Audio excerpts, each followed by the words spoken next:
Afternoon all of you. आज मैं फिर से आ गई हूँ एक नया टॉपिक के साथ। टॉपिक का नाम है इफेक्टिव कम्युनिकेशन। लास्ट वीडियो में हम लोगों ने बात किया था कम्युनिकेशन के बारे में।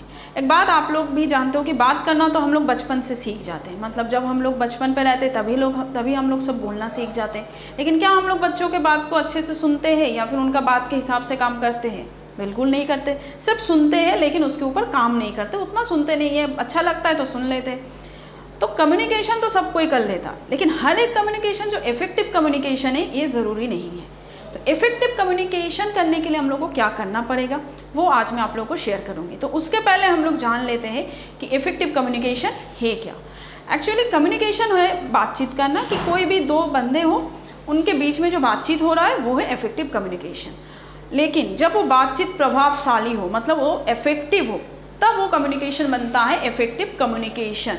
दैट्स मीन अगर कोई स्पीकर है, अगर वो स्पीकर कुछ बातें बोल रहे हैं, किसी को लिसनर को बोल रहे हैं कुछ बात, तो स्पीकर जो बात बोल रहा है एज इट इज़ वही सेम बात लिसनर समझ रहा है।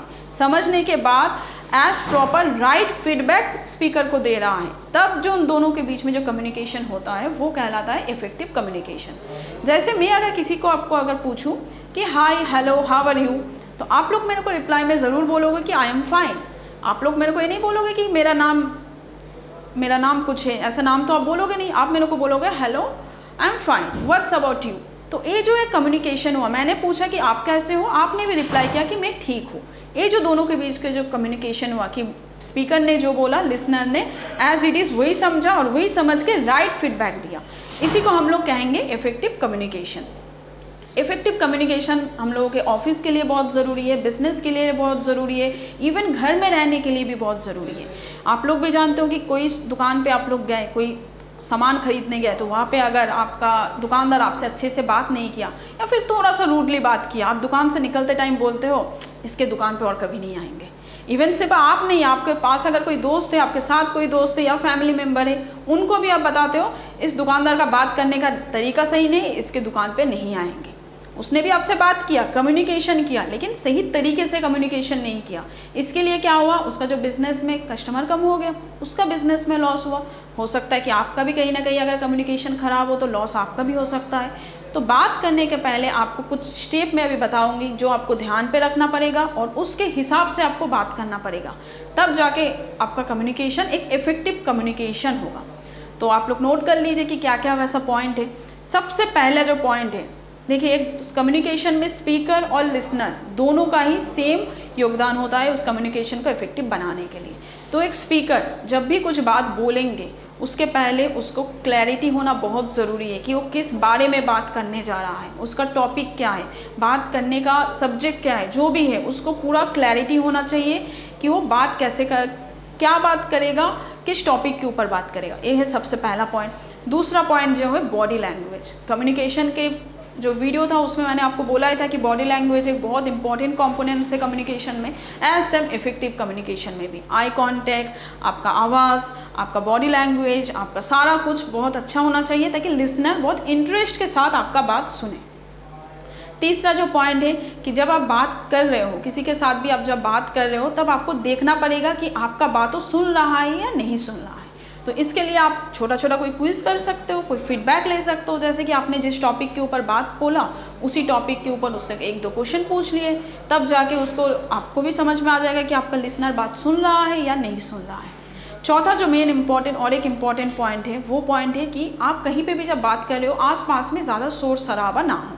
ठीक है, अगर आपके वहाँ पे बहुत ज़्यादा नॉइज़ होगा, नॉइज़ एरिया होगा, तब आपका बात शायद आपका लिसनर ना सुन पाए। तो बहुत ज़रूरी है कि एक साइलेंटली एरिया हो जहाँ पे आप अच्छे से बात कर सको। जो चीज़ मैंने सबसे पहले बोली थी कि सिर्फ स्पीकर ही नहीं है कि जिसको इफेक्टिव कम्युनिकेशन करना है, एक लिसनर को भी हेल्प करना पड़ेगा स्पीकर को। तो लिसनर कैसे हेल्प करेंगे? लिसनर को सबसे पहले जो काम करना पड़ेगा वो है अच्छे से सुनना। लिसनर का काम ही है सुनना, तो उसको सिर्फ सुनना नहीं है, अच्छे से सुनना, कॉन्सेंट्रेट के साथ सुनना, अटेंटिवली सुनना। जब एक लिसनर अच्छे से सुनेंगे तभी वो समझ पाएगा, वरना स्पीकर कितना भी बोलते जाए लिसनर सुन नहीं पाएगा। और दूसरा चीज़ क्या है, लिसनर को अगर कभी कभी होता है कि सबको समझ में नहीं आता है सब कुछ, तो बहुत लिसनर हम लोग क्या करते हैं, समझ में नहीं आ रहा तो उसको जाने देते हैं कि अच्छा ठीक है चलो जाने दो, हम लोग देख लेंगे बाद में। ठीक है बाद में पढ़ लेंगे, लेकिन वही गलती हम लोग वहाँ पे गलती करते हैं। हम लोगों को अगर कुछ समझ में नहीं आ रहा है, अगर हम लोग लिसनर है और हम लोगों को कुछ समझ में नहीं आ रहा है, तो क्या करना पड़ेगा, पूछना पड़ेगा। जो स्पीकर है उनसे पूछना पड़ेगा, और तब तक पूछना पड़ेगा जब तक आपको समझ में नहीं आ जा रहा, क्योंकि जब तक एक लिसनर नहीं समझेगा और समझ के सही फीडबैक नहीं देगा, तब तक वो कम्युनिकेशन, इफेक्टिव कम्युनिकेशन हो ही नहीं सकता है। तो आपको इन जो मैंने पॉइंट्स बोला उसके ऊपर ध्यान रखना है कोई भी कम्युनिकेशन करने के टाइम। तो आई होप आपका कम्युनिकेशन अच्छा होगा और वो और एक दो छोटा छोटा पॉइंट है जो कि हम लोग अगर दिमाग में रखेंगे तो फिर और भी अच्छा कम्युनिकेशन होता है। क्या होता है कि स्पीकर सोचे बहुत अच्छा नॉलेज है उसका, बहुत अच्छा क्लैरिटी है टॉपिक के ऊपर, बहुत अच्छा मतलब बहुत अच्छा वर्ड वो जानता है, लेकिन लिसनर तो सब एक जैसे नहीं होता है ना, लिसनर सब कई तरीके से होता है। तो इस स्पीकर को समझना पड़ेगा कि जिसके पास वो बातें कर रहा है क्या उनके पास वो सेम नॉलेज है जितना स्पीकर के पास नॉलेज है। और ये अगर समझ में नहीं आ रहा है कि ऐसा है या नहीं है, तो हम लोग को क्या करना पड़ता है कि जो स्पीकर होता है उसको बहुत ही सिंपल वर्ड यूज़ करना पड़ता है, ईजी वर्ड। जो इस टॉपिक के ऊपर आप स्पीच दोगे, उस टॉपिक के ऊपर जो स्पीच आप रेडी करोगे, स्पीच में आपको सिंपल वर्ड का इस्तेमाल करना पड़ेगा। कोई टेक्निकल वर्ड्स नहीं, कोई बड़ा वर्ड्स नहीं। आप जानते हो अच्छी बात है, लेकिन सब कोई तो नहीं जानता है ना, तो आपको सब किसी के लिए बताना पड़ेगा। एक स्पीकर जब बात कर रहा है अपने लिए नहीं कर रहा है, वो दूसरे के लिए बात कर रहा है, तो उसको समझाना पड़ेगा। तो इसके लिए आपको बहुत ही छोटे छोटे वर्ड्स में आपको बात करना पड़ेगा, और आपका जो वर्ड्स है वो वर्ड्स बहुत सिंपल होना चाहिए, इजी होना चाहिए, ज़्यादा टेक्निकल इस्तेमाल आप लोग नहीं करोगे। और एक गले का आवाज़ जो मैंने बोला था, आवाज़ हमेशा ज़ोर से होना चाहिए। अभी ऐसा भी नहीं कि आपके एक कदम में कोई बंदा है उनके साथ आप बात करो तो ज़ोर से आवाज़ बोल रहे हो, ऐसा भी नहीं। कि आपका लिसनर प्रॉपर वे में सुन पाए, इस आवाज़ को आपको मेंटेन करना पड़ेगा कि जितना दूर में आपका लिसनर है उस हिसाब से आप अपने गले का वॉइस को बढ़ाओ। अगर सामने है तो धीरे से बात करो, अगर देख रहे हैं कि दूर में है लिसनर तो आपके आवाज़ को थोड़ा सा ज़ोर से बात करो, और अगर देख लो कि बहुत दूर में है तो सबसे पहला है कि आप उनको इशारा करके अपने सामने बुलाओ, या फिर आप खुद उनके सामने जाओ, उसके बाद आप उनके साथ कम्युनिकेशन करो। वरना दूर से आप भी चिल्लाते रहेंगे और वो दूर रहने के कारण उनको सुनाई नहीं देगा, तब भी कम्युनिकेशन, इफेक्टिव कम्युनिकेशन नहीं होता है। तो आज के लिए इतना ही था। आई होप कि आपका कम्युनिकेशन अच्छा होगा और आप इन सारे पॉइंट्स को यूज़ करेंगे आपके ज़िंदगी में। कहीं पे भी आप जाओ, जॉब के लाइफ में जाओ, बिजनेस के लाइफ में जाओ, घर पे जाओ, कहीं पे भी जब बात करोगे, जो पॉइंट्स मैंने बताया उसको आप दिमाग पे रखिएगा और उस हिसाब से बात करिएगा। Okay, thank you, all the best.